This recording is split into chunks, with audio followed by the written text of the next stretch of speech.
So today's topic is subtotal and sorting.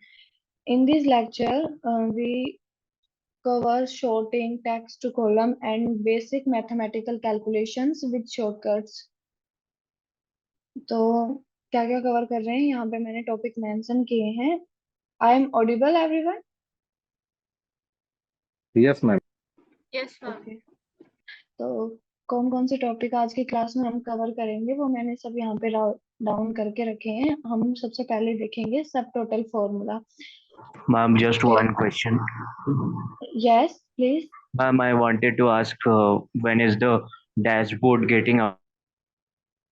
I already reply कि it takes time little bit because here we have many students जिनको कि कुछ भी नहीं पता.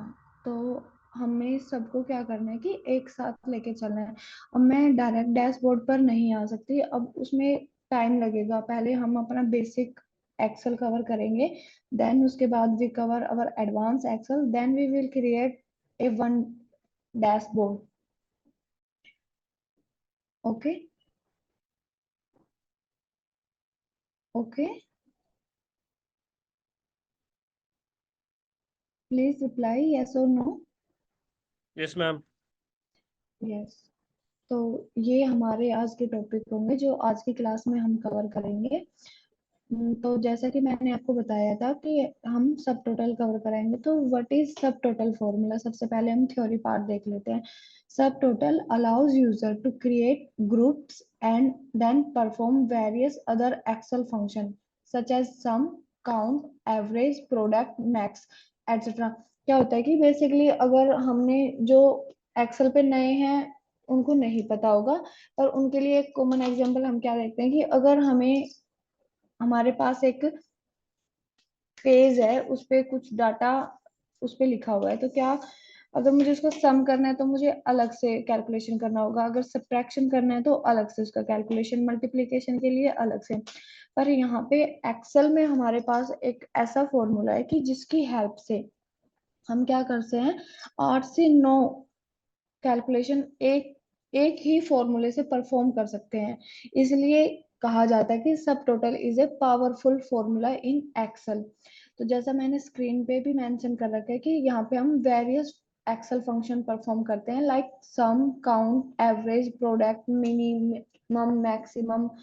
ऐसे क्या करते हैं कि हम डिफरेंट डिफरेंट फंक्शन को यूज करते हैं with the help of one formula. तो उसका सिंटैक्स ये होता है कि उसके लिए हमें सब टोटल के लिए जो मैथ फॉर्मूला होता है कि ये होता है कि मेथड की हमें परफॉर्म क्या करना है अपने डाटा पे, लाइक सम करना है, सब्ट्रैक्शन करना है, मल्टीप्लिकेशन करना है, तो कौन सा मेथड हमें अप्लाई करना है. फिर हमें उसके लिए रेंज देनी पड़ती है कि किस रेंज तक हमें अपनी कैलकुलेशन को परफॉर्म कराना है. ये उसका मैंने एक स्नैप ऐड किया है कि एक्सेल में हम उसको कैसे, जैसा कि मैंने बताया था कि एक्सेल में किसी भी फॉर्मूले को स्टार्ट करने से पहले इज इक्वल टू साइन होना कंपलसरी है. तो इज इक्वल टू सब टोटल, और यहाँ पे 9 इसलिए ब्रैकेट के अंदर मेंशन किया गया है क्योंकि यहाँ पे ये क्या परफॉर्म कर रहे हैं, sum function. This is how you can make a subtotal formula to sum up the values in cells. तो मैं आपको इसका प्रैक्टिकल भी दिखा देती हूँ. I hope you everyone get the data. आप सभी को डाटा मिल Yes, गया. ma'am. Yes, ma'am. तो Yes, मैंने आपको फर्स्ट और सेकंड क्लास में जो भी हमने किया, आपने इम्प्लीमेंट किया अपने सिस्टम में.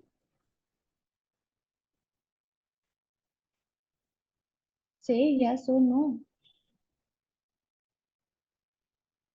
Yes, ma'am. अगर आप कितने कैंडिडेट हो यहाँ पे, 22. तो अगर आप लोग परफॉर्म करते उसको अपने सिस्टम में, तो ऐसा पॉसिबल ही नहीं है कि आपका फर्स्ट टाइम आप लोग वो चीजें कर रहे हो और आपका कोई क्वेरी नहीं होता. तो ये मतलब कि मेरे लिए आप मत करो, बट अपने लिए तो करो. अगर देखने से क्या होगा कि आपको लग रहा है कि मुझे आ रहा है, पर जब आप उन चीजों को प्रैक्टिकल करोगे तो आपको पता चलेगा कि नहीं, मेरी की वर्क नहीं कर रही है, ये फंक्शन मेरे सिस्टम में वर्क नहीं कर रहा है, तो वो क्वेरी होंगी। अब आप 23 टोटल यहाँ पे स्टूडेंट्स हो और आपका किसी का कोई क्वेरी नहीं है लास्ट 2 क्लास से, तो आई थिंक मैं तो यही सोचूंगी ना कि कोई परफॉर्म ही नहीं कर रहा है, वरना ऐसा पॉसिबल ही नहीं है कि किसी का भी क्वेरी ना हो, राइट। तो ये मैं अपने लिए नहीं गाइस, आप सभी के लिए बोल रही हूँ कि आप सभी अपना टाइम, सबके पास इतना फ्री टाइम नहीं है कि वो आएंगे 1 घंटा बैठेंगे और चले जाएंगे। आप कुछ सीखने के लिए यहाँ आ रहे हो तो उसको प्रैक्टिकल भी कीजिए। जब तक प्रैक्टिकल नहीं करेंगे आपको नहीं आएगा, देखने से नहीं आता, देखने से सिर्फ आपको लगेगा कि मुझे आ गया, पर जब आप उसको इम्प्लीमेंट करोगे अपने सिस्टम में तब आपको पता चलेगा कि कितना आया। देन अगली क्लास में आपका डाउट जरूर होगा तो आप मुझसे पूछेंगे, जिससे क्या होगा कि अदर स्टूडेंट्स को भी हेल्प मिलेगी, क्योंकि वो चीजें रिपीट होंगी क्लास में। तो प्लीज सब सभी जितने भी स्टूडेंट्स हैं यहाँ पे क्या कीजिए, साथ के साथ क्या कीजिए, या तो साथ के साथ ही कर लीजिए। मैं इतना फास्ट ही नहीं कराती क्योंकि मुझे पता है कि मैंने भी ये चीज अपनी लाइफ में फेस की है कि स्टार्टिंग में नहीं होता कि हम ट्रेनर के साथ साथ करें, इसीलिए मैं इतना स्लो रखती हूँ कि जो न्यू ज्वाइनिंग है जिनकी भी एक्सेल पे वो भी साथ साथ कर सके। और सबसे अच्छी हेल्प आपको क्या मिल रही है कि इस ग्रुप में हमारे पास जितने भी कैंडिडेट है उनका पेशेंस लेवल कितना अच्छा है। वो कभी ऐसे नहीं करते कि हमें ये चीज पता है तो आप आगे मूव ऑन कीजिए। तो आपकी रिस्पॉन्सिबिलिटी है कि ये आपको सीखना है। तो अब मैं आपको प्रैक्टिकल करते हैं हम।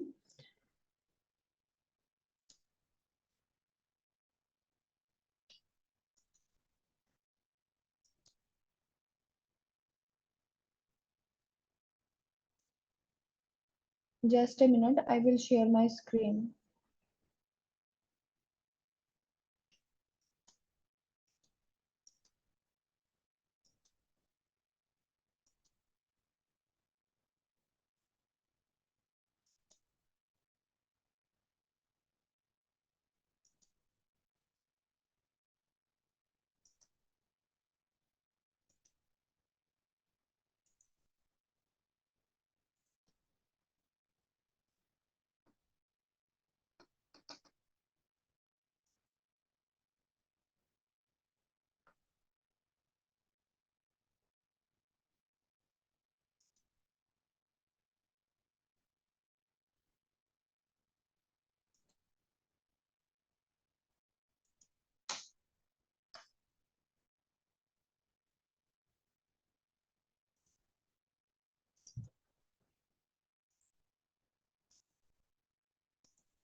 My screen is visible everyone? Yes. Okay good. Yes. PPT का हम बेनिफिट्स बाद में देखेंगे, ये चीजें आप मैं आपसे पूछूंगी सब टोटल कंप्लीट होने के बाद। पहले हम सब टोटल देखते हैं कि सब टोटल क्या है। यही हमारा डाटा है जिस पे हमने कल वर्क किया था। Same data we will use in our today's class also. तो मैंने इसको जो मैंने सेव किए थे वो उनको सेव नहीं किया था, चेंजेस जो मैंने कल क्लास में किए थे, तो मैं 2 मिनट में एक बार वो सारी चीजें कर देती हूँ जिससे कि हम आगे अपना कर पाए।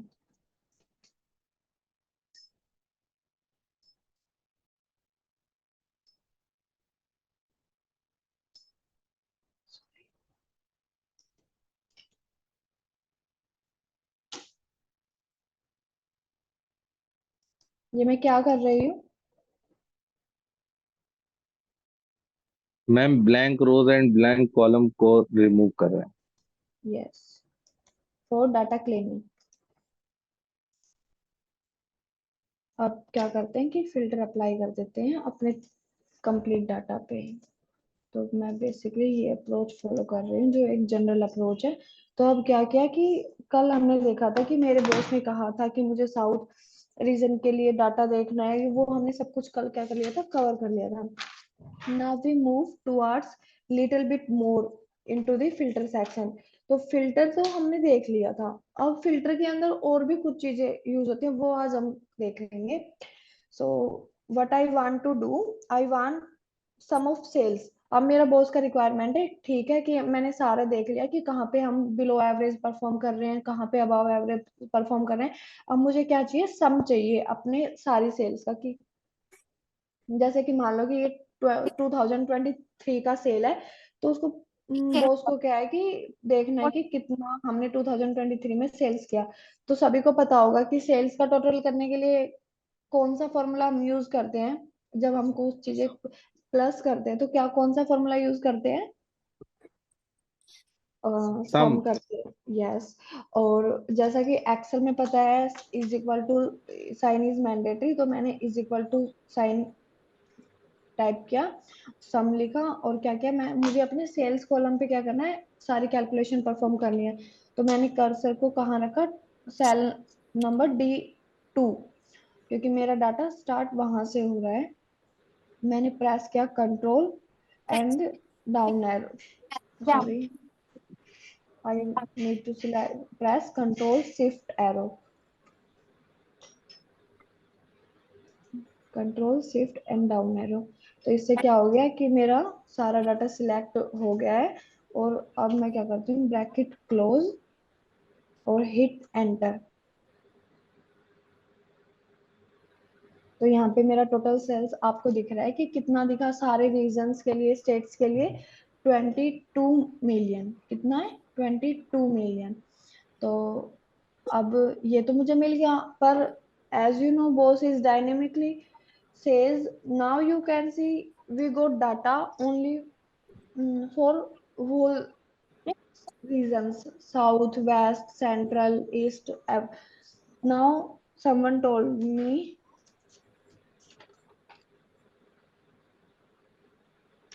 कि we want sales for Florida only. तो as we know we are smart, we apply filter in state region, right? आप सभी का यही अप्रोच होगा, राइट और रॉन्ग? अगर यस कोई मैम, मुझे, राइट। Yes, ठीक ma'am. है, राइट। तो मैं जाऊंगी स्टेट में और फिल्टर पे क्लिक करके क्या करूंगी, सिर्फ सबको अनसिलेक्ट करके फ्लोरिडा सर्च करके फ्लोरिडा को टिक करके ओके कर दूंगी। अब मुझे सिर्फ तो पर इससे कुछ भी इम्प्लीमेंट नहीं हुआ, मुझे तो कुछ नहीं दिख रहा यहाँ पे, क्यों नहीं दिख रहा, कोई बताएगा? मैम हमने पूरे सेल पूरे टेबल को सेलेक्ट किया, तो वो डेटा पूरे शीट्स का दिखा रहा था। अगर हमें अलग से डेटा तो फ्लोरिडा का निकालना होगा तो हमें फिर से कमांड देना है। हाँ, फिर से करना पड़ेगा, तो ये क्या है कि लिमिटेशन है, मतलब कि मैं जितनी बार फिल्टर चेंज करूंगी तो मुझे उतनी बार क्या करना पड़ेगा, अपना चेंज करना पड़ेगा, फॉर्मूला रिडिफाइन करना पड़ेगा, again select the data part. अब मुझे क्या करना पड़ेगा, सम के बाद जो मैंने ये D2 से D999 तक का डाटा सिलेक्ट किया था, इसको क्या करना पड़ेगा, रीसिलेक्ट करना पड़ेगा, अपने फॉर्मूला को रिडिफाइन करना होगा। Ma'am, we can select also D from whole column, like whole column of D to auto sum. हाँ, ये हम कर सकते हैं, पर ये भी वर्क नहीं करेगा सम फॉर्मूला में। Because I have used in my table that. Will work. Yes, yes, ma'am. Okay, just check. D D. हाँ, D I know what you want to say, select come, no sorry, wait, select D column, right? yes, whole D column. Yeah. Yes.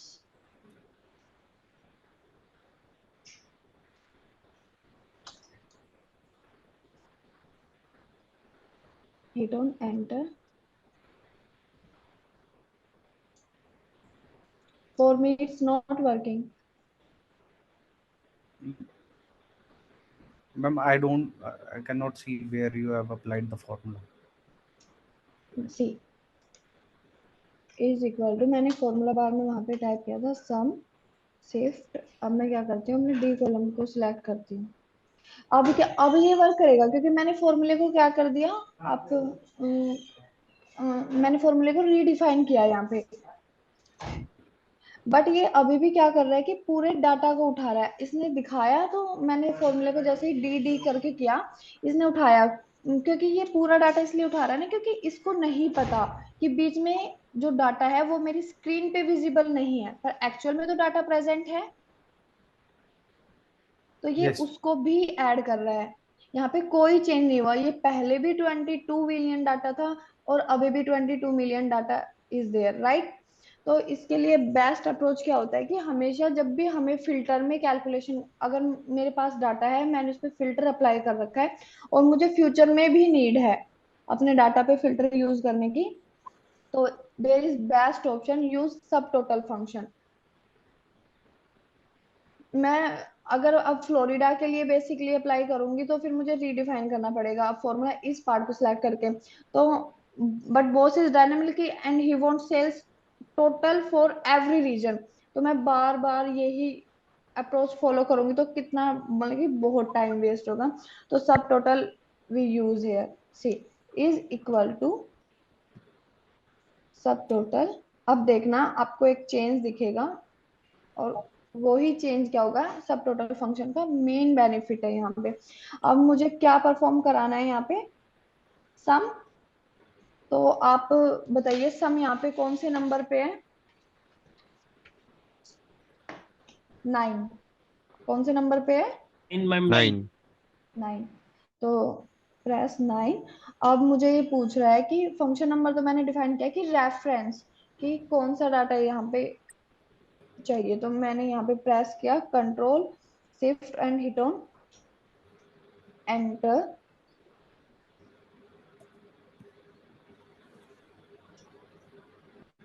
अब यहाँ पे मुझे Florida state के लिए data मिल गया 89,473, पर अब वो उसको क्या चाहिए कि जो रीजन है वो साउथ नहीं, और कोई रीजन उठाएंगे। ये सिलेक्ट और क्यों नहीं कर रहा, ओके साउथ रीजन में कोई अदर स्टेट देखते हैं, कैलिफोर्निया के लिए भी, और बहुत सारे स्टेट मैं यहाँ पे ऐड कर लेती हूँ और देखते हैं कि हमारी कैलकुलेशन में यहाँ पे चेंज होगा या नहीं होगा। तो मैंने यहाँ से 4 से 5 रीजन मैंने मोस्टली, क्या ये सारे रीजन हो गए, सेम कैलकुलेशन दिखा रहा है। Select all, sorry select all मैंने यहाँ पे किया, मैं इसको डिसलेक्ट करके कुछ स्पेसिफिक सिलेक्ट करती हूँ। Ma'am, can we use sum if function also? Which function, Sum if.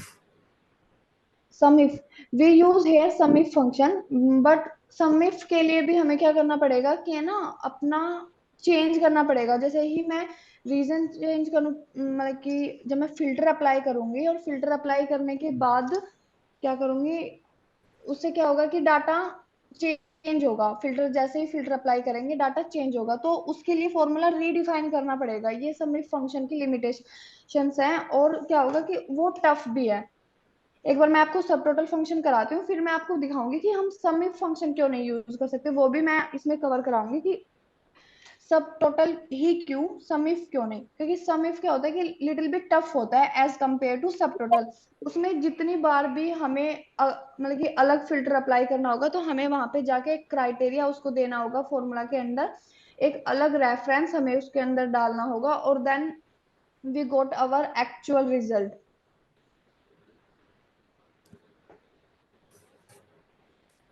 तो एक मिनट रुकिए,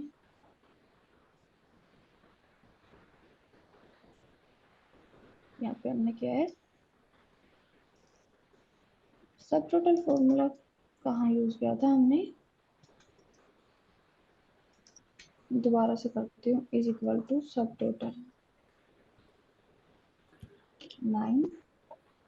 इस बार हम क्या करते हैं कि एवरेज ले लेते हैं। एवरेज कितने पे है, 101, 1 पे 1, तो 1, और रेफरेंस में मैंने ले लिया अपना यही column, control shift and down arrow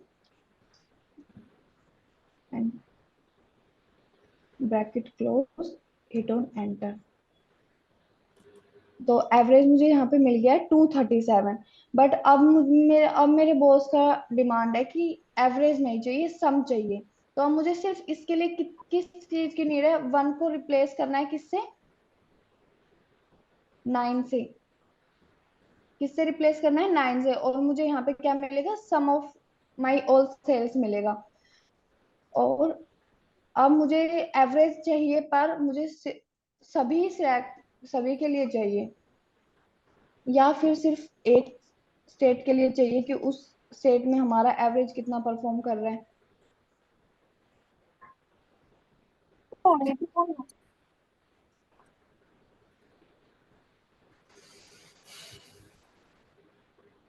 Don't know what is happening. Why my formula is not seeing in my screen? Do in your system, guys. Ma'am आप सभी फिल्टर हटाने के बाद वो रिमूव हो जाता है फॉर्मूला, अब मेरे सिस्टम में भी। सभी के साथ ऐसा हो रहा है, ऐसा नहीं होना यस चाहिए यार। Ma'am, yes ma'am. 229। Ma'am formula पे स्टिक नहीं रह रहा है, मतलब जैसे आप फिल्टर अप्लाई करोगे फॉर्मूला अपने आप रिमूव हो जाता ओके, बट एक मिनट, यहाँ पे ना चेंज है वैल्यू में। वहां पहले हमारा, जब मैंने पूरे डाटा के लिए एवरेज किया था, तो वहां पे हमारा 237 था, राइट। और अब यहाँ पे ये शो कर रहा है 229। अगर मैं अब फिर है। से कोई वैल्यूज भी तो ऐड हुई है मैम, इसमें 229 वाले वैल्यूज भी तो हमने एक्स्ट्रा ऐड करी है। नहीं, ये एवरेज फंक्शन है, इसमें हमने वैल्यू ऐड नहीं की है। इसमें हमने क्या किया है कि पहले वो जो एवरेज वैल्यू आया था 237, वो कंप्लीट स्टेट और रीजन के लिए आया था। और अब मैंने स्पेसिफिक किसी एक को सिलेक्ट करके, maybe district of Columbia वो था, उसके लिए मैंने वो किया था 220। उसके लिए यहाँ पे आया 229। Let's check for other state. If I select,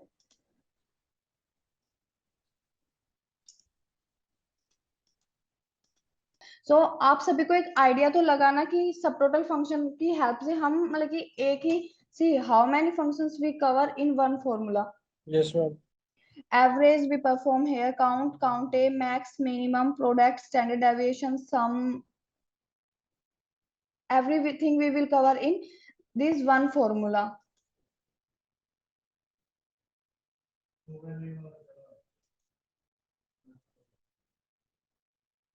क्या करेंगे, इसको हम अपनी नेक्स्ट क्लास में अच्छे से कवर कराएंगे। मे बी कुछ पीछे से ही ग्लिच हो सकता है, वरना मैंने अपने जो दूसरा बैच था उसकी क्लास में भी हमने सेम टॉपिक कवर कराया, उसमें ऐसा कोई भी उसमें एरर शो नहीं कर रहा था, सब कुछ अच्छे से परफॉर्म हुआ। तो वी विल मूव टुवर्ड्स,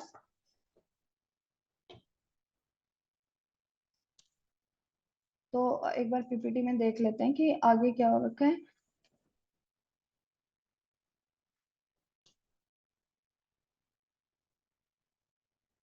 तो यहाँ पे इसने कवर बताया है कि बेनिफिट्स ऑफ यूजिंग सब टोटल। तो सबसे पहला तो यही जो हमने स्टार्टिंग में देखा था कि वैल्यू क्या हो रही थी, रिकैलकुलेट हो रही थी। जब मैंने फिल्टर वहां पे अप्लाई किया था तो वैल्यू क्या हो रही थी, रिकैलकुलेट हो रही थी। मुझे फॉर्मूले को रीडिफाइन नहीं करना पड़ा फिल्टर अप्लाई करने के बाद। हाँ, अगर मैं फंक्शन ही चेंज करती हूँ, अगर मुझे सम नहीं, मुझे एवरेज चाहिए या मुझे काउंट चाहिए, तो मुझे फॉर्मूले में सिर्फ एक नंबर चेंज करना था। बट अगर मैं फिल्टर अप्लाई कर रही थी तो मुझे फॉर्मूले को टच करने की भी नीड नहीं थी, वो ऑटोमेटिकली क्या कर रहा था, वैल्यू को रिकैलकुलेट कर रहा था। तो फर्स्ट बेनिफिट तो हमने ये है। तो क्या करता है कि फिल्टर क्या करता है कि हमने जब हम फिल्टर अप्लाई करते हैं तो हमारा कुछ रोज उसमें क्या हो जाता है, हाइड हो जाता है। तो जो सब टोटल फंक्शन होता है वो कैलकुलेट करता है ओनली विजिबल सेल्स को, जो मेरी स्क्रीन पे सेल्स विजिबल हैं। फॉर एग्जांपल, अब मेरे पास ईस्ट का डाटा विजिबल है तो वो कैलकुलेट करेगा सिर्फ ईस्ट डाटा को। अगर वेस्ट का होगा तो सिर्फ वेस्ट डाटा को वो कैलकुलेट करेगा। In this manner subtotal is performing, it ignores all the hidden cells, it just filter. अब आपने देखा था कि मैंने यहाँ पे ये लाइन मेंशन क्यों की, क्योंकि जब हमने सम फॉर्मूला अप्लाई किया था और उसके बाद मैंने फिल्टर अप्लाई किया, तो उसने क्या किया था, जो हिडन सेल्स के सेल्स थे उनको भी कैलकुलेट किया था, राइट। But yes ma'am. जब हम सब टोटल फंक्शन जब हम यूज करेंगे तो वो क्या करेगा, हिडन सेल्स को कैलकुलेट नहीं करेगा. So when you use filter in Excel, it remove irrelevant data from view use function number. अब नेक्स्ट कंसेप्ट आता है हमारा sorting का. तो sorting देख लेते हैं. सबसे पहले फिल्टर रिमूव करते हैं. Don't know for me what happening in today's class. तो sorting में क्या होता है कि जब भी हमें किसी भी अपने डाटा पे, या फिर अगर मुझे अपने सारे डाटा पे सॉर्टिंग अप्लाई करने होते हैं तो क्या करूंगी, सारे डाटा को सिलेक्ट करके और यहाँ पे जहां से हम सॉर्ट फिल्टर अप्लाई किए थे वहीं से क्या करूंगी, सॉर्टिंग भी अप्लाई कर दूंगी. बट अगर मुझे किसी स्पेसिफिक कॉलम के लिए सॉर्टिंग अप्लाई करना है तो उस कॉलम पे जाके हेडर पर अपने कर्सर को रख के राइट क्लिक करके क्या करना होगा, यहाँ पे सॉर्टिंग के आपको ऑप्शन मिलेंगे. सॉर्ट अगर टेक्स्ट डाटा है, अब जैसे कि मेरा जो स्टेट और रीजन है वो क्या है, टेक्स्ट डाटा है. तो यहाँ पे टेक्स्ट में आपको दो ऑप्शन मिलते हैं, क्या तो हम टेक्स्ट को A to Z सॉर्ट कर सकते हैं या Z to A कर सकते हैं. But for number is different.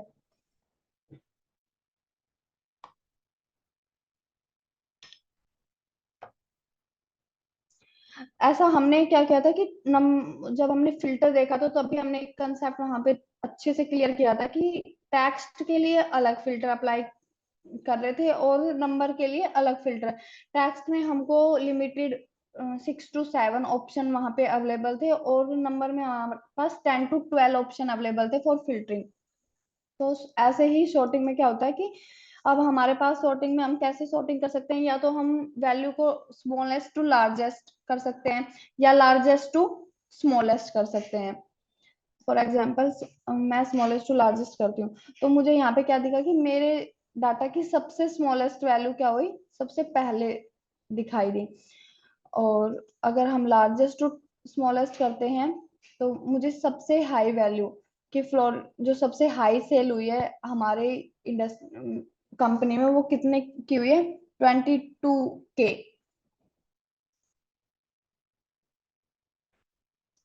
दूसरा ऑप्शन हमारे पास यहाँ पे क्या आता है कि सॉर्ट बाय कलर भी हम यहाँ पे क्या कर सकते हैं, अप्लाई कर सकते हैं.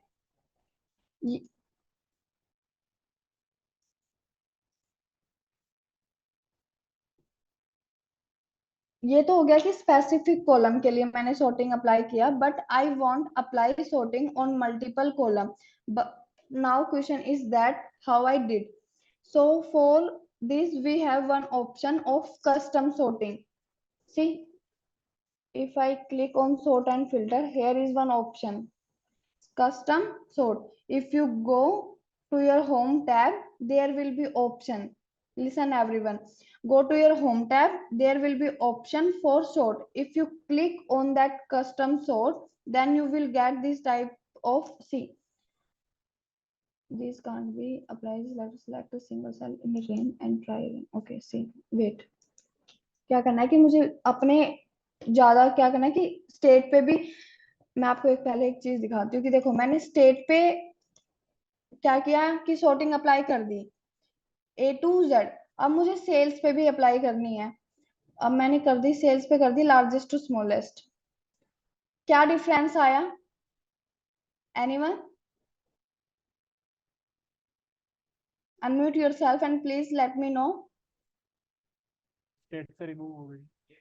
हाँ, जो मैंने फर्स्ट सॉर्टिंग अप्लाई की थी स्टेट कॉलम पे वो क्या हो गई, रिमूव हो गई.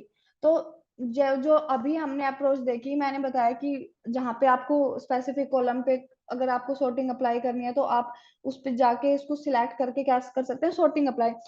पर ये मल्टीपल कॉलम के लिए अप्लीकेबल नहीं है. जब आप मल्टीपल कॉलम के लिए, अब मैं रीजन कॉलम पे अगर अप्लाई करती हूँ तो अब क्या हुआ, मेरे सेल्स के कॉलम से क्या हो गई, सॉर्टिंग रिमूव हो गई. But I want apply sorting on multiple column, तो उसके लिए मुझे क्या करना पड़ेगा कि अपने डाटा को सिलेक्ट करना होगा कि मुझे अगर ये डाटा स्टेट पे भी मुझे चाहिए, और सबसे पहले हम इसको क्लियर कर देती हूँ, क्लियर सॉर्टिंग रिमूव हो गई। अब क्या करते हैं कि मैंने अपने डाटा को कॉलम को सिलेक्ट कर लिया, अब हम जाते हैं कस्टम सॉर्ट ऑप्शन पे, एक्सपेंड सिलेक्शन सॉर्ट। तो अब हमारे पास क्या आ गया कि यहाँ पे एक पॉपअप आया है कि इसमें क्या क्या है, add level, delete level, copy level. Add level and copy level are little bit same and little bit different from each other. We explore every section, no need to worry. So first of all मुझे किसको sort करना है, मुझे करना है reason को करना है, और किसके बेस पे करना है। अभी तो हमने कोई कलर अप्लाई नहीं किया है, तो हमारे पास सिर्फ हमने फॉन्ट पे भी कोई कलर अप्लाई नहीं किया और सेल पर भी कोई कलर अप्लाई नहीं किया है। तो अभी हमारे पास सिर्फ इन ऑप्शंस में से क्या अवेलेबल है, सेल वैल्यू, और इसको रीजन को क्या किया, ए टू जेड की बजाय जेड टू ए हमने क्या किया, कर दिया। अब मुझे सेल्स पे भी ये करना है, तो से उसके लिए मुझे क्या करना होगा, ऐड लेवल। या तो मैं ऐड लेवल कर सकती हूँ, या फिर मैं कॉपी लेवल भी करके एक लेवल डिलीट करती हूँ। ऐड लेवल किया तो एक और हमारे पास ऐसे ही सिलेक्शन करने के लिए क्या गया था, बॉक्स आ गए थे। और मैं कॉपी लेवल करती हूँ तो वो हो जाएगा, जो हमने फर्स्ट सिलेक्ट किए हैं वो सेम कॉपी होके आ जाएगा, और उसमें हम क्या कर देंगे, चेंज कर देंगे। तो इस बारे में क्या करूंगी, सेल्स कॉलम को सिलेक्ट करूंगी, और किस क्राइटेरिया पे हम उनको सॉर्ट करेंगे, सेल वैल्यू के ही बेस पे हम उनको क्या करेंगे, सॉर्टिंग करेंगे। पर यहाँ पे लार्जेस्ट टू स्मॉलेस्ट नहीं, यहाँ पे क्या करेंगे, स्मॉलेस्ट टू लार्जेस्ट। अब इसके हेल्प से, अब जब हमने देखा था कि हमारे एक ही कॉलम पे हम सॉर्टिंग अप्लाई कर पा रहे थे, अब देखते हैं कि हमारे दोनों कॉलम पे सॉर्टिंग अप्लाई होगी। Press on, click on okay. देख रहे हैं अब कि मेरे दोनों कॉलम पे क्या है, सॉर्टिंग अप्लाई हो गई है। यहाँ पे मैंने रीजन में Z to A sorting select की थी, और यहाँ पे मैंने किया था स्मॉलेस्ट टू लार्जेस्ट। तो हमारे पास मे बी जेड और वाई के लिए कोई भी रीजन यहाँ पे नहीं था, तो इसने यहाँ पे सबसे पहले वेस्ट का शो किया। वेस्ट का सबसे स्मॉलेस्ट वैल्यू क्या है, 0.99। और जब हम नीचे की साइड मूव करेंगे तो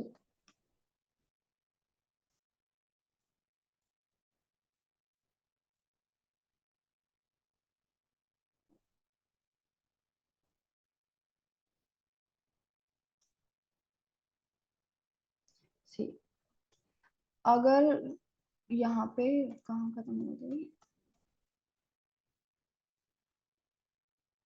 अब यहाँ पे ये वेस्ट रीजन खत्म हुआ 3204 रो पे। तो यहाँ पे क्या है, उसकी हाईएस्ट सेल दिख रही है, स्मॉलेस्ट टू लार्जेस्ट। तो ये लार्जेस्ट सेल्स है, 13,999 का उसने क्या किया, वेस्ट रीजन में उसका हाईएस्ट सेल था। फिर उसके बाद डब्ल्यू के बाद उसने सिलेक्ट किया एस को, तो एस में स्मॉलेस्ट सेल क्या है, 1.17। अब जब हम नीचे मूव डाउन करेंगे, अपने बार को स्क्रॉल करेंगे इन, तो क्या होगा कि हमें साउथ रीजन के लिए भी लार्जेस्ट सेल मिलेगी। ऐसे ही क्या होगा कि हर रीजन के लिए अलग अलग से हमें यहाँ पे स्मॉलेस्ट टू लार्जेस्ट सेल्स का पता चल जाएगा कि वेस्ट रीजन में हमारी स्मॉलेस्ट सेल कितनी थी, और साउथ रीजन में हमारी लार्जेस्ट एंड स्मॉलेस्ट सेल कितनी थी। If you have any doubt, please unmute yourself, and or else you write in your chat box also.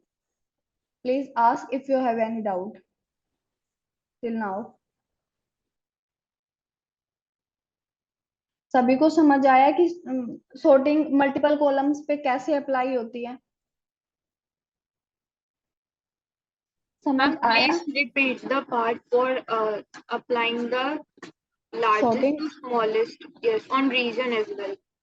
okay. See, first of all, what we need to do, clear our sorting parts. Select all your, select all your data and go to your home tab, and then you see one option is there, sort and filter. Press on it and go for custom sort. When you click on custom sort, one pop-up is came on your screen like this. Here you have option for sorting. On which column you want to perform sorting. So I want to perform on this time I want to perform sorting on state column. यहाँ पे वो short on किस पे आपको sorting करनी है, cell value पे या सेल कलर पे या फॉन्ट कलर पे, या अगर हमने अपने डाटा पे कंडीशनल फॉर्मेटिंग अप्लाई कर रखी है तो उसके बेस पे हमें अपने, तो अभी हमने ऐसा कुछ नहीं किया, अभी हम क्या कर रहे हैं कि बेसिक ऑफ सॉर्टिंग कर रहे हैं, तो हम सेल वैल्यू पे करेंगे और इस बार A to Z लेके चलते हैं। तो यहाँ पे आपको डिफरेंट डिफरेंट ऑप्शन मिलते हैं कि अगर आप इस लेवल को, अगर मुझे ये नहीं चाहिए तो मैं इस लेवल को डिलीट भी कर सकती हूँ, और मुझे इसमें ऐड, और क्योंकि मल्टीपल कॉलम के लिए चाहिए तो ऐड लेवल। अगर आप कॉपी करेंगे तो जैसा आपका फर्स्ट आपने सिलेक्ट किया एज इट इज क्या होगा, कॉपी होके आ जाएगा, उसमें आपको अपने अकॉर्डिंग चेंजेस करने हैं। तो यहाँ पे मैं से करती हूँ सिलेक्ट, सेल वैल्यू यहाँ पे भी सेम रहेगा और यहाँ पे भी स्मॉलेस्ट, इस बार क्या कर लेते हैं, लार्जेस्ट टू स्मॉलेस्ट कर लेते हैं। then I press on OK.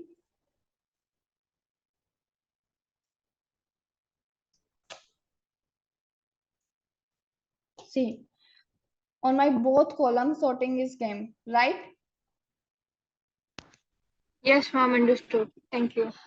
हाँ, और क्या हुआ कि स्टेट, अब हमने A to Z परफॉर्म किया था, तो यहाँ से क्या हो रहा है कि A जो स्टेट A लेटर से स्टार्ट हो रहे थे वो पहले विजिबल है, देन B, देन C, और हमने सेल्स में क्या किया था, largest to smallest. So Alabama के लिए क्या है, 3040 हाईएस्ट सेल है। जब हम नीचे जाएंगे, जहां अब यहाँ पे अलाबामा के लिए उसकी लोवेस्ट सेल कितनी है, 3.62, ओनली 3.62। फिर उसके बाद हमारा दूसरा स्टेट स्टार्ट होता है एरिजोना। एरिजोना में उसकी हाईएस्ट सेल है 1879। फिर उसकी नीचे जब हम मूव डाउन करेंगे तो क्या होगा कि हमें उसकी लार्जेस्ट सेल देखने को मिलेगी। ऐसे क्या करते हैं कि हम अपने मल्टीपल कॉलम्स पे सॉर्टिंग अप्लाई कर सकते हैं।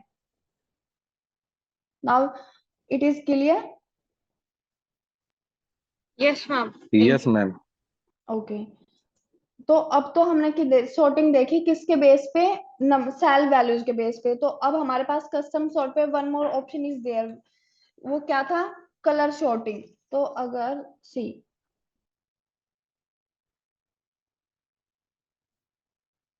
सब, और मैं आपको एक चीज और यहाँ पे कवर कराऊंगी कि अब आपने देखा होगा कि मैंने जब सॉर्टिंग को क्लियर कर दिया था तब भी मेरे डाटा में क्या था, जो A to Z मैंने परफॉर्म किया था सॉर्टिंग वो वहां पे था।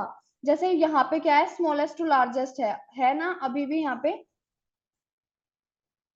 तो आपको क्या करना है कि कभी भी जब भी आप अपने एक्चुअल डाटा में क्या करेंगे, सॉर्टिंग अप्लाई करेंगे, तो आपको क्या करना है कि यहाँ पे एक सीक्वेंस कॉलम ऐड करके रखना है।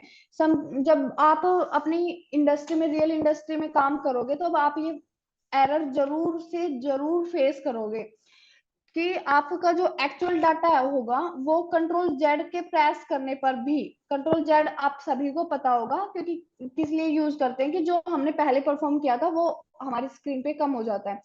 हम अनडू और रीडू कर सकते हैं किसकी हेल्प से, कंट्रोल जेड और कंट्रोल वाई की हेल्प से। तो हमें सॉर्टिंग अगर हमारे क्या, तो सॉर्टिंग अप्लाई करने से पहले अपने डाटा का एक कॉपी रेडी रखो, अपने एक्चुअल डाटा का, या फिर एक सीक्वेंस कॉलम वहां पे ऐड करके रखो।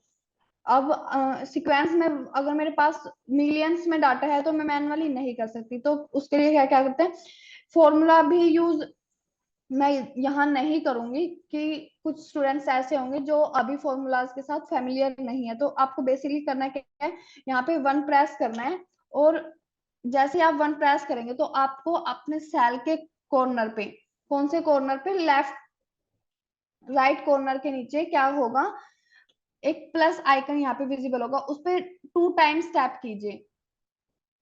जैसे ही आप 2 टाइम्स टैप करेंगे तो आपको यहाँ पे देखो इस टाइप का एक ऑटोफिल ऑप्शन दिख रहा होगा अपनी स्क्रीन पे, दिख रहा है? जिन्होंने 7 परफॉर्म किया है एटलीस्ट वो रिस्पॉन्स कीजिए, आपको आपकी स्क्रीन पे ये विजिबल है यस ये? मैम। Yes, Okay. ma'am. जब आप ऑटोफिल ऑप्शन पे जाओगे तो आप यहाँ पे सिलेक्ट कीजिए fill series see. My series is came on my screen. अब इस कॉलम को मैं क्या नाम दे देती हूँ, सीक्वेंस कॉलम, जो सॉर्टिंग में बहुत ही हेल्पफुल है। अब इन सभी पे हम एक बार फिल्टर अप्लाई कर देते हैं अपने सारा डाटा पे।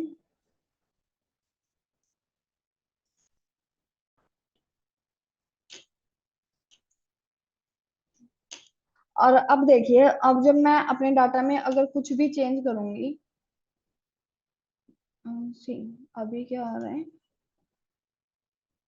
चलो मैं फिल्टर अप्लाई करती हूँ।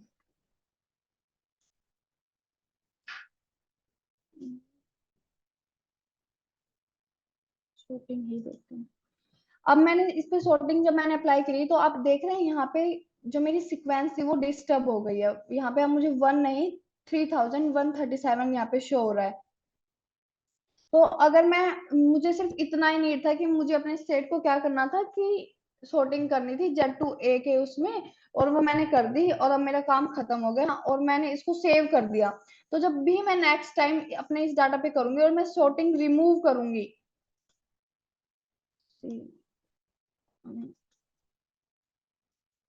अब मैंने देखो सॉर्टिंग रिमूव कर दी, पर फिर भी मेरे डाटा में मतलब कि जो मेरा एक्चुअल डाटा था वो यहाँ पे विजिबल नहीं हुआ। अब मुझे कोई बताएगा कि मेरा, अगर मेरे पास सीक्वेंस कॉलम, चलो आप सीक्वेंस कॉलम की भी हेल्प ले लो, अब मैं अपना जो मेरा एक्चुअल डाटा है उसको रिट्राइव कैसे करूं? Anyone? Sort based on the sequence column. Yes, good. तो with the help of sequence column we retrieve it, otherwise we will lose our actual data. It is very helpful guys, keep in mind, okay? जब भी आप अपने किसी important data पे या industry data पे कभी भी सॉर्टिंग अप्लाई करो तो आपको क्या करना है कि एक बात हमेशा अपने माइंड में रखनी है कि आपको उसमें या तो सीक्वेंस कॉलम ऐड करके रखना है ताकि जब भी आपको नीड हो तो आप अपने एक्चुअल डाटा को रिट्राइव कर सके, या फिर आपको अपने एक ओरिजिनल डाटा का क्या करना है, कॉपी रखना है अपने पास में, ओके? ओके। तो अब यहाँ पे मैं आपको क्या बता रही थी कि अब हम क्या करते हैं, कलर सॉर्टिंग देख लेते हैं। तो अगर हम बात करें कलर सॉर्टिंग की तो मैं इस डाटा को भी कलर कर देती हूँ। मैंने इसको रेड कलर कर दिया। रैंडमली मैं ऐसे ही किसी भी डाटा को सिलेक्ट कर रही हूँ।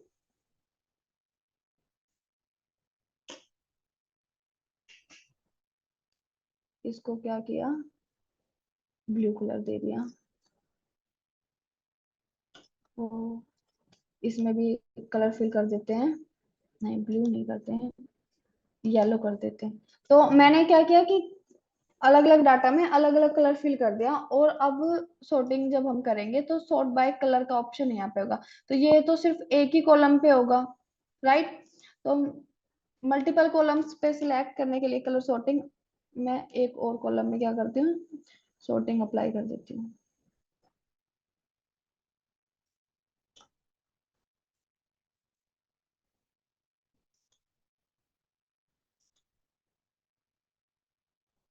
ग्रीन कर देती हूँ। और अब मुझे क्या करना है कि अपने पूरे डाटा पे क्या करना है, सॉर्टिंग अप्लाई करना है। तो कस्टम सॉर्ट पे जाऊंगी और यहाँ पे सिलेक्ट करूंगी कौन से पे क्या, स्टेट कॉलम पे मैंने कलर सिलेक्ट किया है। अब इस बार हमारा क्राइटेरिया क्या होगा, सेल वैल्यू नहीं होगा, क्या होगा, सेल कलर, क्योंकि मैंने कलर कहाँ पे फिल किया है, सेल में किया है, तो सेल कलर। अब यहाँ पे जब मेरे पास 3 ऑप्शन थे कि जिस कॉलम पे मुझे सॉर्टिंग करनी थी वो था, और वैल्यू थी, और मतलब कि उसको स्मॉलेस्ट लार्जेस्ट करना है या A to Z सॉर्टिंग करनी है, सिर्फ 2 ऑप्शन थे। अब मेरे पास यहाँ पे एक और ऑप्शन है, नो सेल कलर। तो सबसे पहले आप कौन सा कलर, बताओ कौन सा कलर सिलेक्ट करूं जो सबसे पहले आपको डाटा में विजिबल हो, बताओ। Ma'am red. Red? Tell me which one. Yes ma'am red. Okay, red, okay. अब मैंने कर लिया ये। अब क्या करूंगी, ऑन टॉप ऑन बोर्ड कि टॉप मतलब कि कहाँ पे हमारा ये डाटा दिखना चाहिए, ऑन टॉप। अब मैंने सेम लेवल को क्या किया, कॉपी किया, और बट इस बार मैंने कलर चेंज कर दिया कि इस बार मुझे जो जो मेरा सेकंड होगा वो मुझे ब्लू चाहिए। कौन सा चाहिए, ब्लू चाहिए या येलो, एक कोई भी सिलेक्ट कर लो। तो अब मैंने इसको ऐसे सिलेक्ट कर लिया और ओके प्रेस किया। तो देख रहे हो अब आपको आपके कलर बेस के अकॉर्डिंग क्या हो रही है, यहाँ पे सॉर्टिंग हो रही है। सबसे पहले आपको फर्स्ट रेड कलर विजिबल होगा, देन आपको ब्लू कलर विजिबल होगा। ये होती है कलर सॉर्टिंग। तो क्योंकि कई बार क्या होता है कि मैं आपको एक रियल केस बताती हूँ कि जैसे कि हम कंपनी में एक प्रोजेक्ट पे काम कर रहे हैं और उस प्रोजेक्ट में 15 मतलब कि जो 15 एम्प्लॉय हैं वो इंक्लूड है। तो उसमें से क्या है कि जो एम्प्लॉय है ना उनको 5-5 के सेक्शन में डिवाइड कर दिया कि 5 को इनिशियल स्टेज पे काम करना है, 5 को इंटरमीडिएट स्टेज पे काम करना है, और जो बाकी के 5 एम्प्लॉय है उनको क्या करना है, फाइनल स्टेज पे काम कर रहा है। तो अब फिर उनको ऐसे एक उनका 15 कैंडिडेट का एक सीट प्रिपेयर कर दिया। और जैसे कि यहाँ पे हो गया candidate name, project performance and candidate performance. तो और मैंने उनको कलर दे दिया कि इनिशियल स्टेज पे जो है उनका ग्रीन कलर है, देन येलो, और फाइनल पे क्या है, कौन सा भी येलो ब्लू कुछ भी कलर ले लो आप। तो फिर अगर फिर मुझे मेरे बॉस ने कहा कि हमारा वो प्रोजेक्ट कहाँ तक पहुंचा, मतलब कि वो अभी इनिशियल स्टेज पे है या फिर इंटरमीडिएट स्टेज पे है या फिर फाइनल स्टेज पे। तो उसको मैं इजीली कैसे देखूंगी, मैं सॉर्टिंग की हेल्प से क्या करूंगी कि मेरा जो ग्रीन कलर है वो किसको इंडिकेट करता है, इनिशियल स्टेज को।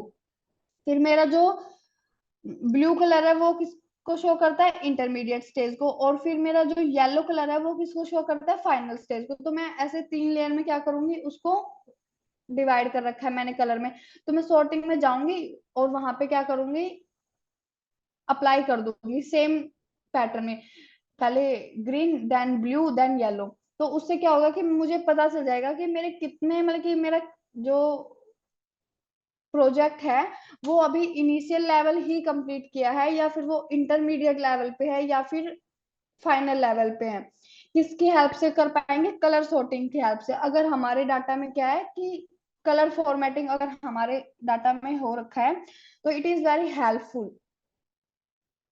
आई think everyone will be able to relate it. Yes ma'am. Okay, तो सीक्वेंसिंग का भी कवर आपने हमने यहाँ पे क्या किया। अब हमारा क्या है, सीक्वेंसिंग सेम में सेम पैटर्न फॉलो कर रहा है। इसका मतलब हमारा जो ये डाटा है ये एक्चुअल डाटा है।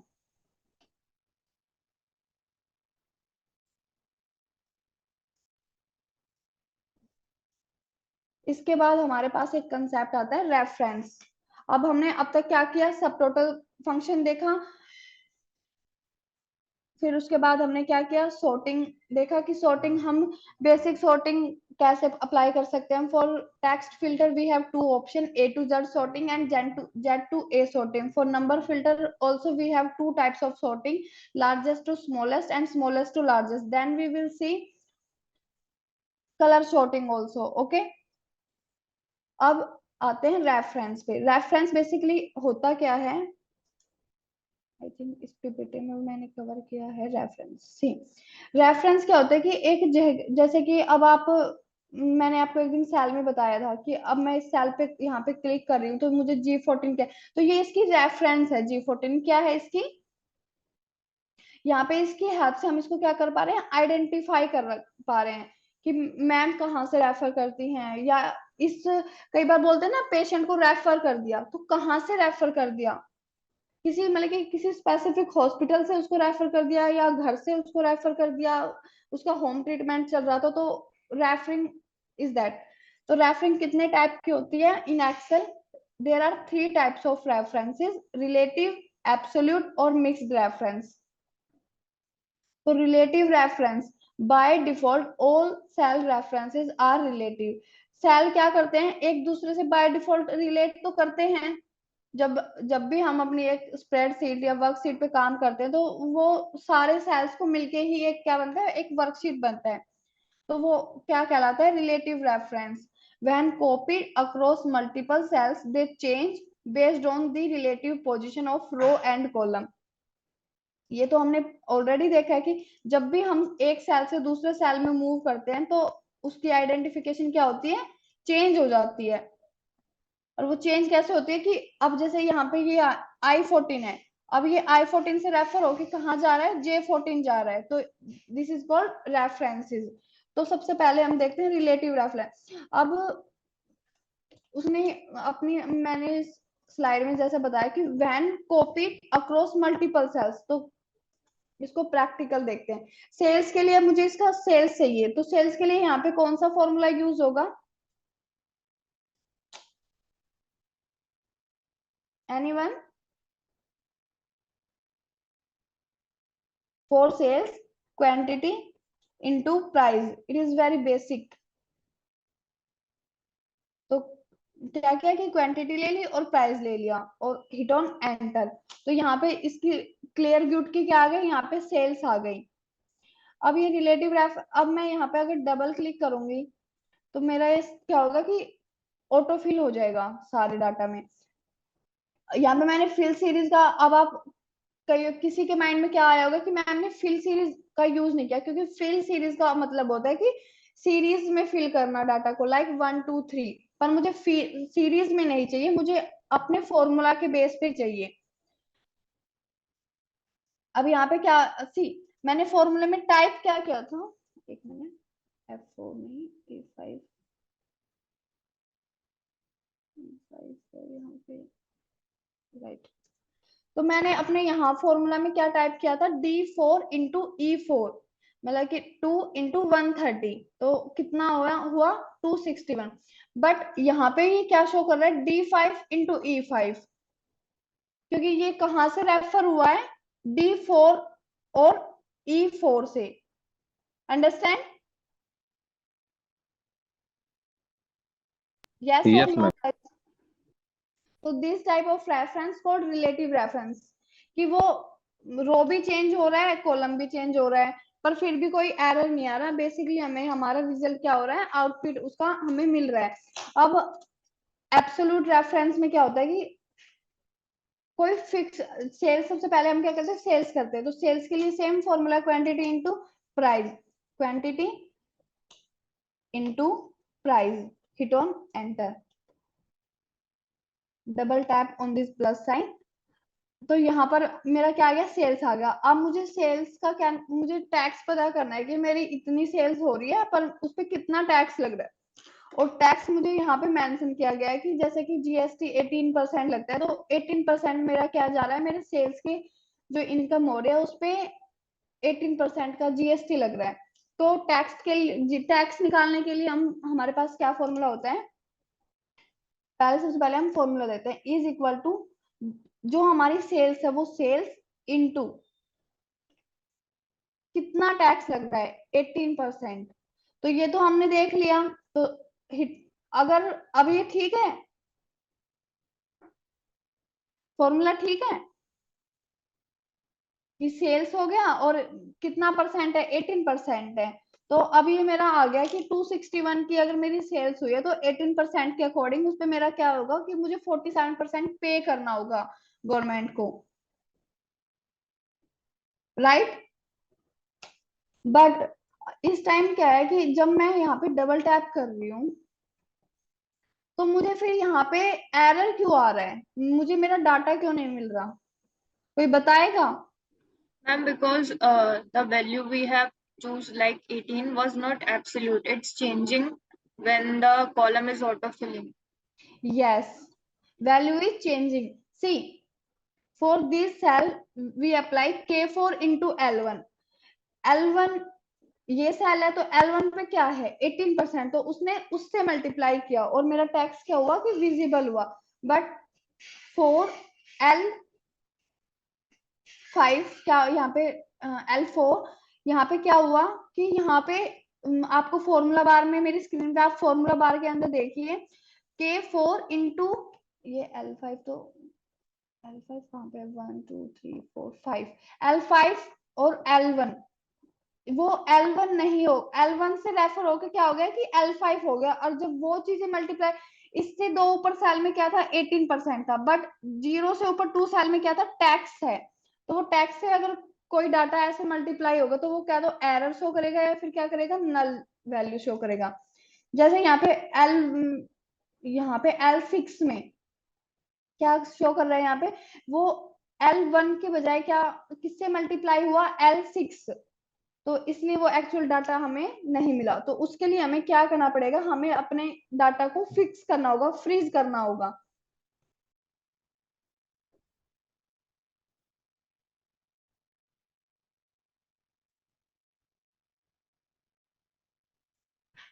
तो उसके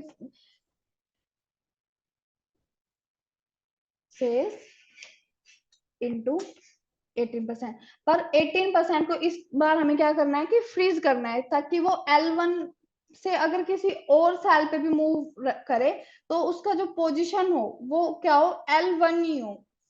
तो वो किसकी हेल्प से कर सकते हैं? With control F4, sorry control control F4 करके भी कर सकते हैं ना, ये एब्सोल्यूट एब्सोल्यूट हो जाएगा ये। यस, कंट्रोल F4 की हेल्प से भी कर सकते हैं। और दूसरा इसका एक ये कि आप फंक्शन की और F4 को जो प्रेस करेंगे तो आपको आपके इसके 18% के L1 पे क्या होगा कि डॉलर साइन होगा बिफोर कॉलम और बिफोर रो नंबर। सी, L से पहले भी आपको एक डॉलर साइन विजिबल है और 1 से भी। अब ये क्या होगा कि ये फ्रीज रहेगा, ये किसी भी सेल में जाएगा तो ये एब्सोल्यूट रहेगा कि ये L1 ही है, ना कि L2 या L3 में चेंज हो जाएगा। इसको देखते हैं कि अब ये वर्क करेगा या नहीं करेगा। This time we got our output correct. Okay, अगर किसी का कुछ भी डाउट है तो please ask me. Relative reference में हमें किसी को फ्रीज करने की नीड नहीं होती, सिर्फ हमें फॉर्मूला अप्लाई करना है और ड्रैग एंड ड्रॉप करना है। बट जब अगर बात होती है एब्सोल्यूट रेफरेंसेस की कि हमें किसी एक चीज को फिक्स रखना है, नहीं ये 18 ही रहेगा, ये एल, जैसे कि कई बार होता है ना कि बच्चे जिद करते हैं कि नहीं मम्मा मार्केट जाना है, पर वो हम ऐसे कहते हैं कि नहीं ये घर पर ही रहेगा, तो उसको हम लॉक लगा देते हैं। क्या कर लॉक लगा देते हैं। तो बेसिकली हम 18% को भी यहाँ पे लॉक कर रहे हैं with the help of dollar sign. और उसको अप्लाई करने के लिए या तो आप कंट्रोल F4 प्रेस कीजिए, और समटाइम्स कंट्रोल और F4 किसी सिस्टम में वर्क नहीं करता है तो आप with the help of function की और F4 की जब आप प्रेस करेंगे तो आपको क्या होगा कि आपका डॉलर साइन आपको विजिबल होगा। अब देखते हैं मिक्स्ड रेफरेंस। मिक्स्ड रेफरेंस में क्या हुआ कि अब तो मैंने क्या किया, रो को भी फ्रीज किया और कॉलम को भी, क्योंकि मैंने डॉलर साइन L के पहले भी अप्लाई किया और रो नंबर के पहले भी, तो वो थी एब्सोल्यूट। अब मिक्स रेफरेंस में क्या होगा कि या तो रो को हम लॉक कर दें या फिर हम कॉलम को लॉक कर दें। तो इज इक्वल टू, मुझे इससे क्या करना है, इसको मल्टीप्लाई करना है, तो N4। अब देखिए अगर N4 को जब मैं इसको ड्रैग करूंगी डायरेक्शन में तो N4 जब यहाँ आएगा तो वो यहाँ पे आके क्या हो जाएगा? N5 होगा, सॉरी O5 हो जाएगा, उसका कॉलम भी चेंज हो जाएगा और क्या होगा, उसका रो नंबर तो सेम रहेगा। तो इसमें हमें क्या करना है कि हमको ऐसे अपने माइंड में सोचना है इन चीजों को कि जब ये N4 से दूसरे सेल में मूव होगा तो उसका रेफरेंस क्या होगा, वहां पे इसका रेफरेंस होगा O4, क्योंकि N से वो यहाँ पे आ जाएगा O4 में। पर ऐसा नहीं चाहिए, मुझे क्या चाहिए, मुझे अपने यहाँ पे क्या चाहिए, डॉलर साइन चाहिए।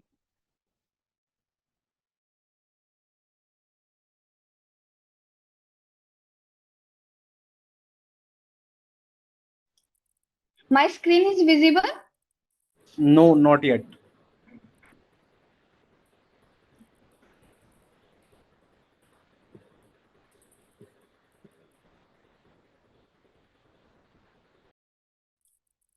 Hey Mandira, can you please make me co-host? Yeah, already done.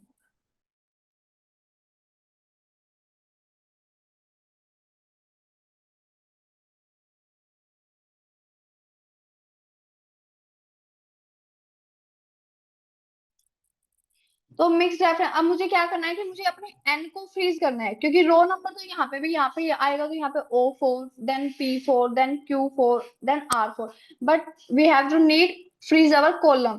तो क्या करेंगे, कॉलम के पहले क्या करेंगे, डॉलर साइन का यूज करेंगे कॉलम नेम के आगे। तो ये इससे डॉलर एन हो गया, अब ये एन नहीं है डॉलर एन है। डॉलर एन क्या कर रहा है, इसको फ्रीज रखेगा। अब ये यहाँ पे मूव होगा, तो यहाँ पे ये डॉलर, मैम यहाँ पे रो को करेंगे ना? नहीं रो तो यहाँ पे सेम रहेगा ना। सी, अगर यहाँ पे मैं अगर इसको ड्रैग, सी एक मिनट मैं आपको दिखाती हूँ। अगर अब मैंने यहाँ पे N4 किया और अब मैं इसको ड्रैग करूंगी और यहाँ पे देखूंगी, तो यहाँ पे O4 है, तो जो रो नंबर है वो तो सेम होगा। Yeah, so we have to freeze the row, right? See what I do,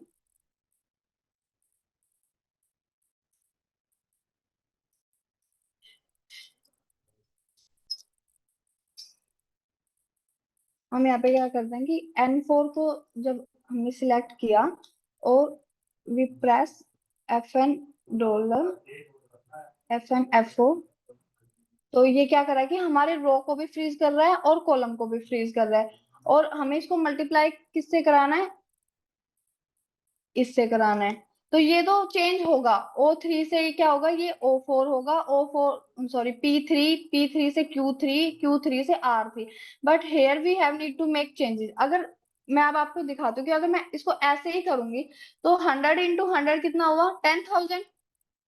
ये तो बिल्कुल सही कैलकुलेट किया, बट अगर हम आगे मूव करेंगे, इसको ड्रैग करेंगे, तो ये बिल्कुल ठीक आया। 2 1 2, 3 1 3 एंड 4 1 4, तो ये यहाँ पे 10,000 20,000 30,000 एंड 40,000। ये यहाँ पे इसलिए वर्क किया क्योंकि यहाँ पे हमारा क्या था, जो हमें हमारा ड्रैगन करना था वो था सेम रो में, तो यहाँ पे भी वो क्या रहा, N4 था, और यहाँ पे भी वो क्या था, N4 था। अगर पर बेसिकली ये, अगर मैं रो साइन के आगे रो को फ्रीज नहीं करती हूँ तब भी ये वर्क करेगा, because row number is same in every column. अभी आपने मुझसे पूछा था कि अगर हम रो को फ्रीज करते हैं, तो रो को फ्रीज नहीं करोगे तो भी चलेगा, but we have need to freeze column, because अगर मैं कॉलम को फ्रीज नहीं करूंगी तो वो यहाँ से N4 नहीं, यहाँ पे वो O4 हो जाएगा, और O4 पे यहाँ पे क्या विजिबल है, 10,000। तो जब हमारा P3 P3 मल्टीप्लाई करेगा O4 से, तो वो रिजल्ट करेक्ट नहीं होगा, right, understand? Yeah, yes, ma'am. Yes, I think now you got it. I repeat again if you have any doubt. See, अगर मैं यहाँ पे 100, अगर मैंने यहाँ पे प्रेस किया तो मुझे यहाँ पे N4 है, तो N4 अगर मैं इसको, सी अगर मैं रो को आगे से डॉलर साइन हटाऊंगी और फिर प्रेस करूंगी, तो अब भी यहाँ पे ये क्या है, N4 ही है, और N4 पे क्या विजिबल है, 100, क्या है, 100। और जब अब मैं यहाँ पे चेक करूंगी तो यहाँ पे भी वो क्या है, N4 ही है, क्योंकि रो नंबर ये कंप्लीट रो 4 है ना।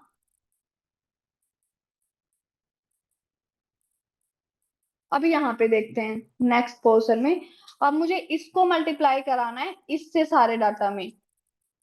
गाइस थोड़ा सा कंफ्यूजिंग है ये पार्ट रेफरेंसेस का, बट इंपॉर्टेंट है। जब भी आप कभी एक्सेल सीट पे ऐसे कुछ कैलकुलेशन या फॉर्मूलों को ड्रैग एंड ड्रॉप करोगे तो आपको इसकी बहुत नीड होगी।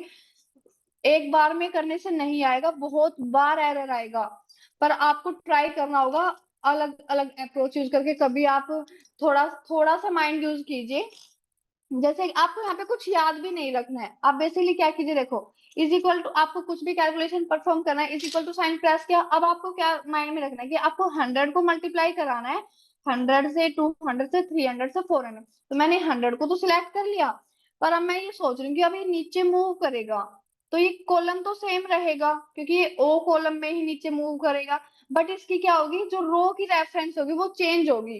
हर बारी क्या होगी, चेंज होगी। तो मुझे क्या करना होगा कि रो को यहाँ पे क्या करना होगा, फ्रीज करना होगा with the help of dollar sign. तो ऐसे जब आप सोच के करोगे ना तो आपको ये चीजें बहुत इजी लगेंगी। अब मुझे इसको मल्टीप्लाई कराना है किससे, 100 से। अब यहाँ पे ये अब क्या होगा कि यहाँ पे अब मैं देख रही हूँ कि n, तो कॉलम में जब भी मैं नीचे ड्रैग करूंगी तो ये n से क्या होगा, n8 जो मुझे चाहिए, क्योंकि जब मैं यहाँ पे मल्टीप्लाई करूंगी तो 100 को किससे मल्टीप्लाई करना है, 200 से, फिर 100 मल्टीप्लाई करेगा 300 से, और जब मैं नीचे ड्रैग करूंगी तो यहाँ पे n7 है, यहाँ पे n8 आएगा, यहाँ पे n9 आएगा, जब मैं नीचे जाऊंगी तो यहाँ पे n10 होगा। तो अब देखते हैं कि हमारा आउटपुट ठीक आएगा या नहीं आएगा। देखो अगर आप ऐसे सोच के करोगे ना, मैं आपको सच्ची बताऊं कि मुझे भी मतलब कि ऐसे मतलब कि याद नहीं है कि मुझे, मैंने तो रट्टा मार रखा है कि कहाँ डॉलर साइन अप्लाई करके फ्री, हाँ कि भाई हाँ ऐसे डाटा होगा तो मैं कॉलम को फ्रीज कर दूंगी, ऐसे डाटा होगा तो मैं रो को। ये सब चीजें माइंड से सोच के करनी पड़ती है कि हाँ कैसे कैसे रेफरेंस चेंज होगी। अब सबसे टिपिकल है यहाँ पे ये, इसमें आपको बहुत दिमाग लगाने की जरूरत है। सी, अब मुझे क्या करना है कि पिंक रो को इस ब्लू रो से मल्टीप्लाई कराना है। तो मुझे ये तो पता है मुझे मल्टीप्लाई कराना है और इसको इससे कराना है, तो ये तो कर दिया। अब ये इसको मैं ऐसे मूव करूंगी तो ये यहाँ पे क्या होगा, O13 से क्या हो जाएगा, यहाँ पे आते ही क्या हो जाएगा, P13। तो P13 होना, इसको P13 ही चाहिए, होना चाहिए, क्योंकि यहाँ पे इसको P13 से मल्टीप्लाई कराना है। P13 को किससे मल्टीप्लाई करना है, 100 से। फिर यहाँ पे Q3 हो जाएगा, Q3 को किससे मल्टीप्लाई करना है, 100 से। यहाँ पे R3 हो जाएगा क्योंकि R कॉलम और R, सॉरी 3 नहीं 13, R कॉलम और 13th रो। तो R13 को किससे मल्टीप्लाई करना है, 100।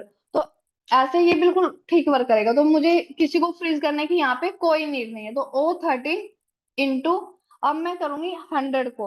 अब मुझे पता है कि 100 मुझे N14 को ही मल्टीप्लाई कराना है, तो रो तो ये सेम है 14, बट यहाँ पे ये N14 जब यहाँ पे ये आएगा दूसरे सेल में तो ये N14 से क्या हो जाएगा, O14 मूव होके, क्योंकि N के बाद ये इस सेल को सिलेक्ट करेगा जहां पे अभी मेरा कर्सर क्या है, जो मेरा एक्टिव सेल है।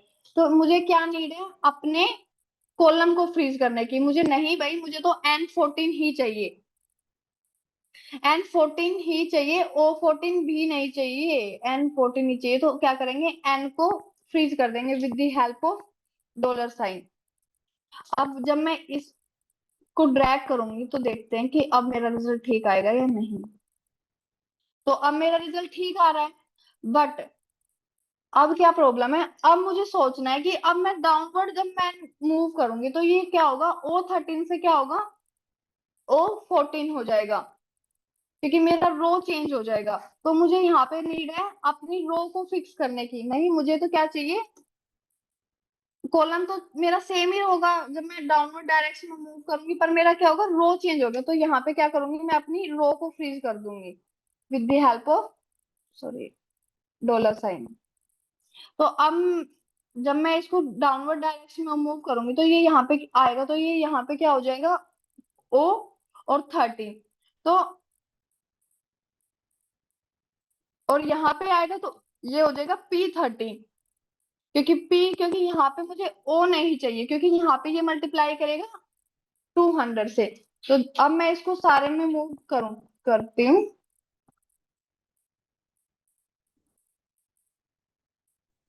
Ma'am, one thing which I have did, like we can only freeze the blue one values in the blue cells only. Then it will give us the correct output. नहीं, ऐसा possible ही नहीं है। अगर आप सिर्फ 100 को freeze करते हो, और जैसे कि आपने जैसे बताया कि आपने इसको फ्रीज कर दिया, बट आप इसको फ्रीज कर दोगे तो आपको मूव चेंज तो करना पड़ेगा ना, आपको 100 से 200 पे भी जाना है। और अगर आप यहाँ पे इसको फ्रीज कर दोगे फिर आप 200 पे मूव कैसे करोगे, tell me that thing. Ma'am, in this, what I have done is, like for the first row in which the value is 100 for blue row, I have freeze the N13 cell. This value 100 in blue, and and yes, and drag the values horizontally, not vertically. And when we come downwards for 200, then I have freeze the cell N14. नहीं, तो इसमें आप क्या कर रहे हैं कि आप मतलब कि अगर आपने मतलब कि मतलब कि साइड डायरेक्शन में मूव कर रहे हो तो आप अलग चीज को क्या कर रहे हो कि फ्रीज कर रहे हो डाउनवर्ड डायरेक्शन में। बट अगर जो अप्रोच मैंने आपको बताया, अगर आप ये फॉलो करते हो तो आप एक क्या कीजिए, एक का तो रो फ्रीज कीजिए आप अपने माइंड के अकॉर्डिंग, और दूसरे का आप क्या कीजिए, कॉलम फ्रीज कीजिए। फिर आपको कोई चेंज करने की नीड नहीं है पूरे डाटा में। अगर अब मैं यहाँ से, अब मैंने जो किया है सिलेक्ट, अगर मैं यहाँ से अपने पूरे डाटा को भी सिलेक्ट करती हूँ तो अभी मुझे कोई नीड नहीं है कहीं पे भी किसी भी सेल में चेंज करने की। और आप आउटपुट, और जैसा कि जो आप मुझे बता रहे हैं उसके अकॉर्डिंग आप बता रहे हैं कि आपने वर्टिकल डाटा के लिए एक अलग सेल को फ्रीज किया और हॉरिजॉन्टल डाटा के लिए आपने किसी एक अलग सेल को फ्रीज किया, राइट। तो इसमें आप क्या कर रहे हैं, अपने रेफरेंस चेंज कर रहे हैं। ये क्या होगा कि कॉम्प्लेक्स है थोड़ा, और आप थोड़ा सा माइंड करके क्या कीजिए कि आपको सिर्फ सोचना है कि अगर मेरा सेल एक सेल से इसमें मूव करेगा, जैसे कि अगर मैं साइड मूव कर रही हूँ तो मेरा यहाँ पे क्या है, H14 है। अगर मैं यहाँ पे मूव कर रही हूँ तो यहाँ पे मेरा ये क्या होगा, I14 होगा। तो मतलब कि मेरा रो तो सेम रहेगा बट मेरा कॉलम चेंज हो रहा है, पर मुझे कॉलम चेंज नहीं करना, तो मैं क्या करूंगी, अपने कॉलम को ही क्या कर दूंगी, फ्रीज कर दूंगी, H को ही फ्रीज कर दूंगी। आई think everyone is now got it. Yes ma'am. अगर अब भी आपको कोई भी प्रॉब्लम है तो आप मुझे बिना किसी, कोई यहाँ पे मतलब शाय की नीड नहीं है कि नहीं मुझे तो शर्म आ रही है कि मैं नहीं पूछूंगा, किसी को लगेगा सिली क्वेश्चन है। कोई सिली क्वेश्चन नहीं होता, सब हर क्वेश्चन का एक अपना पॉइंट होता है। तो आपका जो भी आपके माइंड में डाउट है तो आप बेफिक्र से उसे पूछ सकते हैं अपने क्लास में, आपका राइट है ये। अगर अब भी किसी का कोई भी डाउट है तो आप प्लीज अपना क्वेरी मुझे दीजिए, otherwise we will stop our class here today. Ma'am वो लास्ट वाला थोड़ा एक बार एक्सप्लेन कर सकते हैं? Yes of course. सी, सबसे पहले क्या करते हैं, इसको डिलीट कर देते हैं।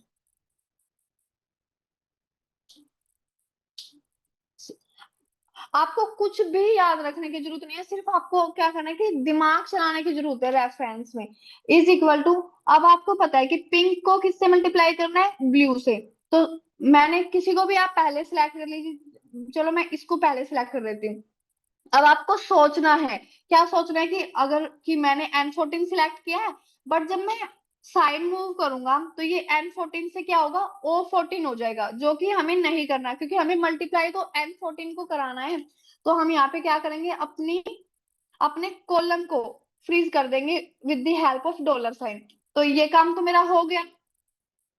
अब क्या करना है कि ये चीज मैंने देख ली, अब मुझे पिंक से मल्टीप्लाई करना है। अब मुझे देखना है कि अब मैंने O13 को सिलेक्ट किया है, बट मैं साइड मूव करूंगा तो ये O13 से P13 हो जाएगा। तो P13 साइड डायरेक्शन में तो वर्क करेगा क्योंकि O13 से क्या हो जाएगा, P13 हो जाएगा, देन Q13, देन R13। तो यही मुझे चाहिए इसके लिए। बट अब आपको देखना है कि मुझे सिर्फ साइड मूव नहीं करना है, मुझे क्या करना है, डाउनवर्ड डायरेक्शन में भी मेरा डाटा है वहां पे भी मुझे मूव करना है। तो इस केस में हम क्या करेंगे, तो अब जब आप O13 से दूसरे सेल में आओगे तो यहाँ पे ये O13 के को नहीं सिलेक्ट करेगा, किसको करेगा, O14 को। तो यहाँ पे हमें क्या करना पड़ेगा, अपनी रो को फ्रीज करना पड़ेगा। ऐसे करके हमें क्या करना, अब ये हो गया।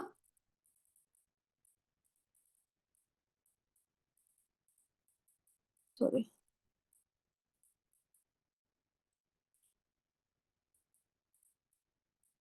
अब ये क्या हो गया कि हमारा क्रैक बिल्कुल आंसर आ गया।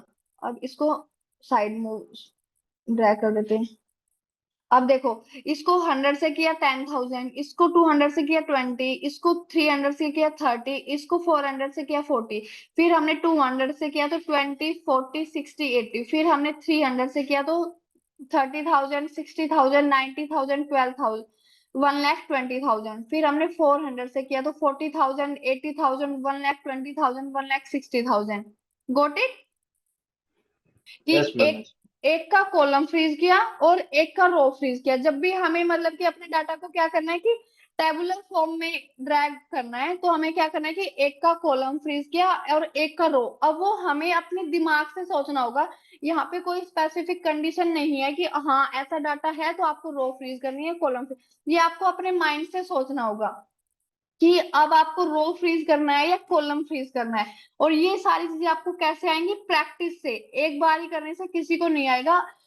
maybe you got many times error when you perform it practically, but आप अगर इसको 2 से 3 बार अगर आप इसको परफॉर्म कर लेते हैं तो आपको क्लियर हो जाएगा, कि आपको एक आइडिया लग जाएगा कि जो होता है ना कि जो चीज हम डेली बेसिस पे करते हैं तो उसका हमें, जैसे कि हमारे घर की स्टेयर होती है, तो अगर कोई नया वहां पे आ रहा है तो वो इतनी जल्दी से उनको क्या करेगा, नहीं चढ़ सकता जितनी जल्दी हम चढ़ सकते हैं, क्योंकि हमें एक आइडिया है कि उसकी कितनी हाइट है, कितनी हाइट पे हमें अपना पैर रखना है।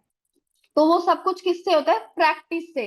तो अगर आप ऐसे ही 2-3 टाइम अगर इस डाटा पे अपना प्रैक्टिस करेंगे तो आपको ये कंसेप्ट क्या होगा कि बिल्कुल क्रिस्टल क्लियर हो जाएगा। Okay, okay if you have any doubt so please let me know.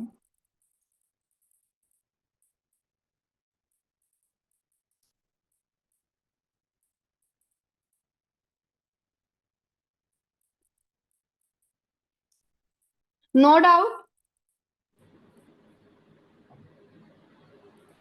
No ma'am, doubt. No yes, doubt. No, ma'am. Okay guys, आज का सेशन आप प्लीज मुझे बताइए हेल्पफुल था, समझ में आया या नहीं आया? आपको उसके प्रैक्टिकल यूज केस पता, जैसे मैंने आपको रियल इंडस्ट्री एग्जांपल भी बताए, तो आपको उसका प्रैक्टिकल यूज केस समझ में आया कि जब भी कभी आप इंडस्ट्री में काम करोगे तो आपको उसका प्रैक्टिकल यूज केस कैसे आप वहां पे उसको यूज करोगे, समझ आया ये कंसेप्ट? Yes, ma'am. यस एक मैम। एक सिर्फ टीचिंग पर्पज से मैं आपको ये चीजें नहीं सिखा रही हूँ। मेरा जो मोटो है वो है कि हमें आपको इंडस्ट्री एक्सपर्ट बनाना है, कि जब भी आप अपनी इंडस्ट्री में जाओ तो आप जब अपने कलीग्स के साथ काम करो तो आपके कलीग्स को ऐसा नहीं लगे कि ये फ्रेशर है या इंटर्न है। उनको ऐसा लगना चाहिए कि हाँ इसका तो एक्सपीरियंस, इसकी नॉलेज से आपका एक्सपीरियंस दिखना चाहिए कि हाँ भाई इसका 2-3 इयर्स एक्सपीरियंस तो होगा एटलीस्ट। तो वो वाली चीजें आपको करके जानी है यहाँ से। Okay okay ma'am. Okay okay, so आज का क्लास हम यही खत्म करते हैं। नेक्स्ट क्लास में हम अपना टेक्स्ट टू कॉलम कंसेप्ट करेंगे। ओके, और आपका पीपीटी भी कंप्लीट, रिलेटिव रेफरेंस मैंने आपको बता दिया। here we need to find the sales, so to find the sale we need to multiply the quantity with price। Absolute reference हमने cover कर लिया है। यहाँ पे मैंने बताया भी है कि फ्रीज और कीप द रोज और column constant, we will use F4 की और यूज डॉलर साइन। यहाँ पे मैंने जितना भी आपको क्लास में कराया वो उस सब अगर आप सभी चाहते हो, अगर किसी को चाहिए तो मैं आपको ये पीपीटी भी शेयर कर दूंगी कि इसमें आपको यस क्या मैम, होगा कि please share PPT in group आप। ओके मैं आपको पीपीटी भी शेयर कर दूंगी। इससे क्या होगा कि आपको जब भी आप प्रैक्टिस करने बैठोगे, अगर आपको कहीं भी कोई भी डाउट होता है तो आप पीपीटी की हेल्प से उसको क्या कर सकते हो, पीपीटी से आपको एक हेल्प मिल जाएगा। तो ठीक है, बाय एवरीवन। पीपीटी आपको ग्रुप में अवेलेबल करा दिया जाएगा।